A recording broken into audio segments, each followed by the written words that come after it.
Olá! Hoje o nosso papo é sobre um assunto que, nossa, tira o sono de muito pai, mãe e cuidador por aí: a agressividade infantil. Mas e se a gente tentasse olhar para isso de um jeito completamente novo? A ideia aqui é investigar o que realmente está por trás de um empurrão, de um grito, sabe? Olha, para começar, vamos guardar bem essa frase porque ela é a chave de tudo. A agressão, no fundo, não é o problema em si. Ela é um sintoma, uma tentativa de comunicação.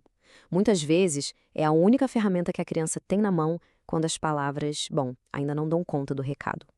Então, o primeiro passo é justamente esse: mudar a nossa lente e começar a enxergar além daquele rótulo de mau comportamento. É tão fácil cair nessa armadilha, né? A gente sente aquela frustração e já pensa: isso é malcriação. É uma reação quase automática. Mas a pergunta que a gente precisa se fazer é: será que é só isso mesmo? Será que não tem mais nada aí?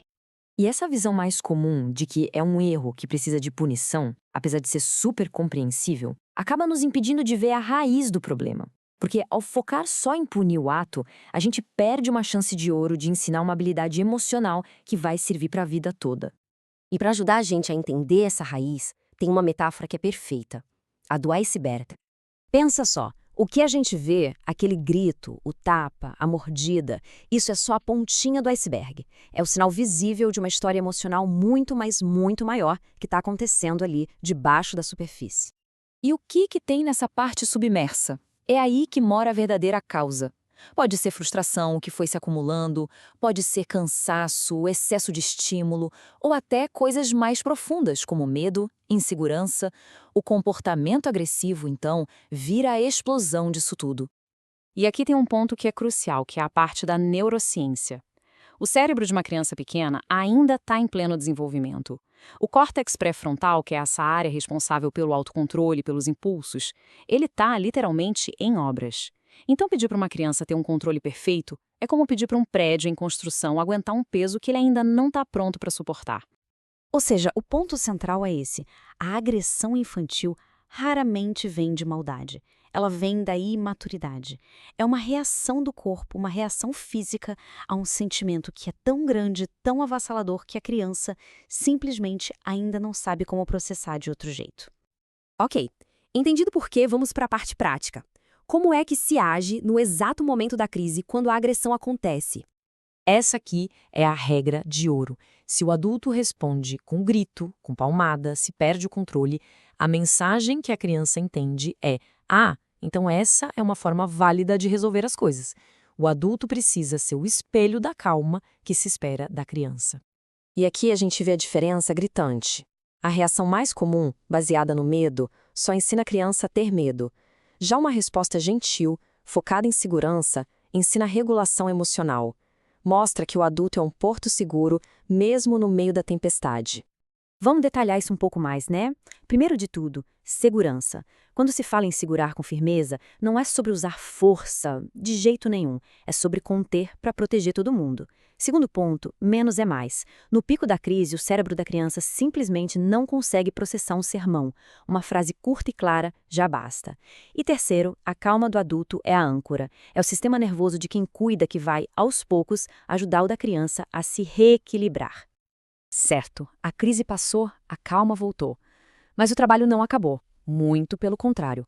A parte talvez mais importante começa é agora. Esse processo é o verdadeiro ensino. Primeiro, é preciso se conectar, tentar entender a perspectiva da criança.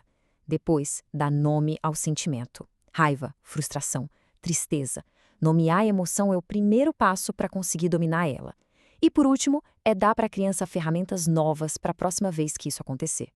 E que ferramentas são essas? Bom, aqui tem algumas ideias bem concretas e construtivas.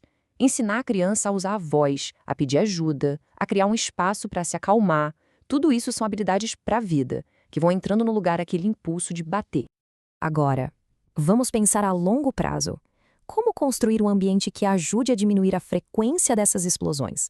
A prevenção está toda na estabilidade. Uma criança que se sente segura, que tem uma rotina que ela conhece, com limites claros, que dorme bem, se alimenta bem e principalmente sente a presença emocional dos seus cuidadores, ela tem um iceberg muito mais estável, sabe? Com menos chance de virar.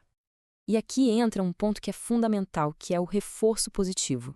Quando a criança finalmente consegue usar as palavras em vez das mãos, é hora de comemorar essa vitória.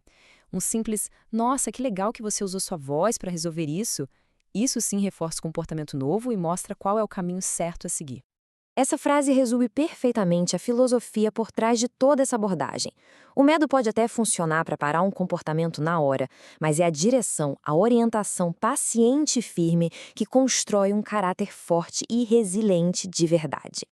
E o objetivo final é esse.